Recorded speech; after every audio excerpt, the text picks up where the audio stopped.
Halo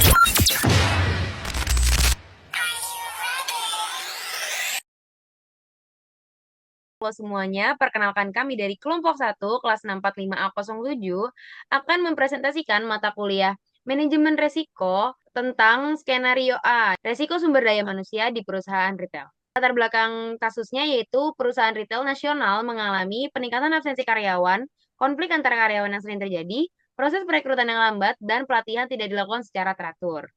Baik, berikut adalah nama-nama dari anggota kelompok 1 kelas 645A07. Slide pertama yaitu latar belakang dari kasus akan dijelaskan oleh Cahil. Latar belakang pendukung. Sumber daya manusia berperan vital dalam organisasi retail untuk mencapai tujuan perusahaan, memengaruhi efisiensi operasional dan kelangsungan bisnis di tengah persaingan ketat.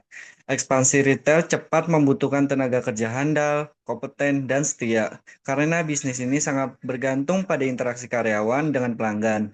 Resiko seperti absensi tinggi, konflik internal, rekrutmen lambat, dan pelatihan tidak optimal sering muncul, mengancam produktivitas jika tidak dikelola dengan baik. Baik, slide berikutnya akan dijelaskan oleh Ferdi. Selanjutnya ada tujuan dan manfaat. Jadi laporan ini bertujuan untuk mengidentifikasi atau mengklasifikasikan resiko SDM menggunakan matriks resiko, serta merumuskan strategi mitigasi dan pengadilan efektif, yang mana manfaatnya mencakup pengurangan resiko absensi melalui sistem digital dan intensif, resolusi konflik via team building, optimalisasi rekrutmen dan platform talenta, serta pelatihan rutin untuk tingkatkan kompetensi. Dan pendekatan ini memastikan pengelolaan berkelanjutan melalui kontrol, preventif, detektif, dan korektif. Berikutnya ada identifikasi risiko SDM.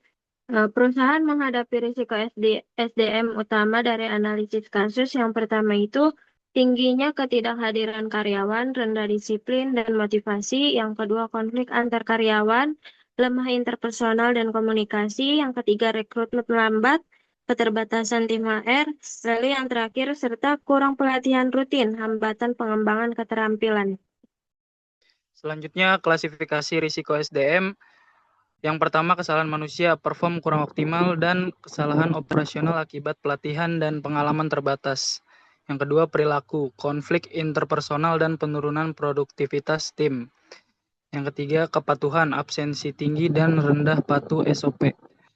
Yang terakhir ada kompetensi, pelatihan tidak teratur dan rekrutmen tidak efisien, berpotensi tingkatkan turnover jika tak diatasi. Oke, selanjutnya di sini ada strategi mitigasi risiko SDM. Di sini ada poin-poin strategi mitigasi risiko SDM. Satu, perencanaan suksesi, menyiapkan pengganti untuk posisi kunci agar operasional tidak terganggu saat terjadi turnover. Kedua, pelatihan dan pengembangan kompetensi, mengurangi risiko ketidaksesuaian keterampilan dengan kebutuhan organisasi.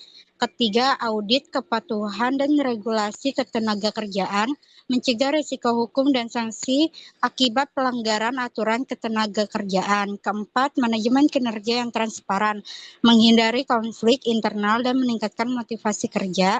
Kelima, program kesejahteraan dan kesehatan mental, mengurangi stres kerja, meningkatkan retensi dan produktivitas. Oke, selanjutnya ada metode pengendalian risiko. Yang pertama ada eliminasi, menghapus sumber risiko sepenuhnya agar tidak terjadi bahaya. Kedua, substitusi, mengganti bahan, proses, atau aktivitas berisiko tinggi dengan yang lebih aman. Ketiga, engineering control atau rekayasa teknis, mengubah desain atau lingkungan kerja untuk mengurangi paparan risiko. Misalnya ventilasi, pelindung mesin, dan selanjutnya administratif kontrol, mengatur prosedur kerja, pelatihan, rotasi kerja, dan jadwal untuk meminimalkan risiko. Dan yang terakhir ada alat pelindung diri atau APD, langkah terakhir jika risiko tidak bisa dikendalikan dengan metode lain. Contohnya menggunakan helm, masker, dan juga sarung tangan. Selanjutnya ada kerangka berpikir. Risiko SDM, absensi tinggi, konflik, rekrutmen lambat, pelatihan tidak optimal.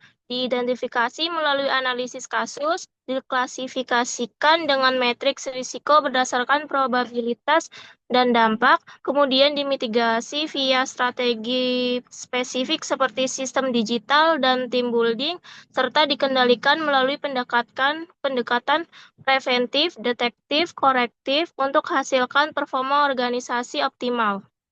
Berikutnya ada kerangka teoritis. Teori manajemen risiko SDM mengacu pada ISO 31000, mencakup identifikasi, penilaian, pengendalian, implementasi, dan pemantauan risiko seperti operasional atau turnover, kepatuhan atau absensi, serta strategis atau kompetensi.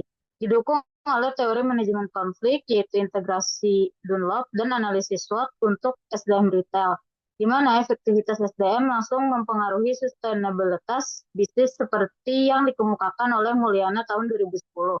Pendekatan ini memastikan keseimbangan antara potensi positif SDM dan meminimasikan ancaman. Selanjutnya ada saran, perusahaan sebaiknya pakai cara kelola risiko SDM yang berkelanjutan. Jadi kuatin kontrolnya, tambah program pelatihan yang lebih oke, sama sempurnain proses rekrutmen biar tim kerja jadi lebih efisien secara keseluruhan. Terus lakuin evaluasi rutin soal kepuasan karyawan, plus siapkan mekanisme mediasi konflik supaya harmoni tim bisa terjaga jangka panjang.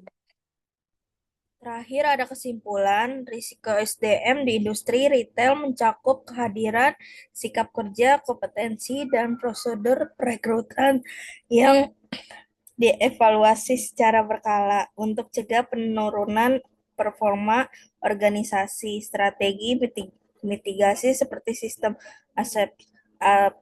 absensi digital, team building, dan pelatihan rutin berhasil mengurangi probabilitas serta konsekuensi risiko tersebut. Baik, berikut adalah presentasi dari kelompok 1 kelas 64507 tentang skenario A, yaitu resiko sumber daya manusia di perusahaan retail. Sekian dan terima kasih.